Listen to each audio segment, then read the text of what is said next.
Being a Bengali, I'm just obsessed with our own sweets. Sandesh, কাঁচাগোল্লা, ছানা, মিষ্টি দই এই সব কিছুর মধ্যে আমার সবথেকে ফেভারিট হচ্ছে মিষ্টি দই। And this is my first time ever that I try to make this at home. আমি খুবই দ্বিধায় ছিলাম যে এটা আমি আপলোড করব কিনা, বিকজ এটা দেখতে একদমই ওরকম পারফেক্ট হয়নি।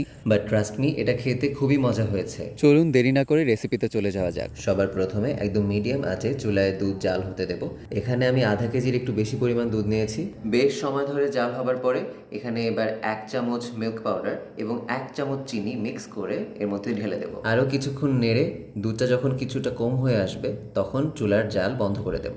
আগের দিন আম্মু দই কিনে এনেছিলেন, সেই দইয়ের ভাঁড় থেকে একটুখানি আমি জমিয়ে রেখেছিলাম। এবার সেখান থেকে 1 চামচ এর মধ্যে দিয়ে দেব। খেয়াল রাখতে হবে দুধ যাতে ঠান্ডা থাকে, বেশি গরম না থাকে। এবার সেই দইয়ের ভাঁড়ে যেই দইটুকু লেগে আছে সেটাকে আমি পুরো পাত্রে ভালোভাবে ছড়িয়ে দেব। এর মধ্যে এবার দুধটুকু ঢেলে দেব। এবার আমি একটা মোটা তলযুক্ত বড় পাত্র নিয়েছি, যেখানে আমি এটা একদম ধিমা আঁচে ঢেকে রেখে দেবো এরকমভাবে ভাপ হতে। আধা ঘন্টা পরে দেখবো এরকম বাষ্প তৈরি হয়েছে ভেতরে। এবার চুলার জাল বন্ধ করে এটাকে একদম ঢেকে রেখে দেবো মোটা কোনো টাওয়াল দিয়ে। 2-3 ঘন্টা পরে বের করে দেখি ঠিক এরকমভাবে জমে গেছে। দেখতেই পাচ্ছেন এখানে 1 চামচ আমি প্রথমে আগে টেস্ট করে নিয়েছি। মজা না হলে আপলোড দিতাম না।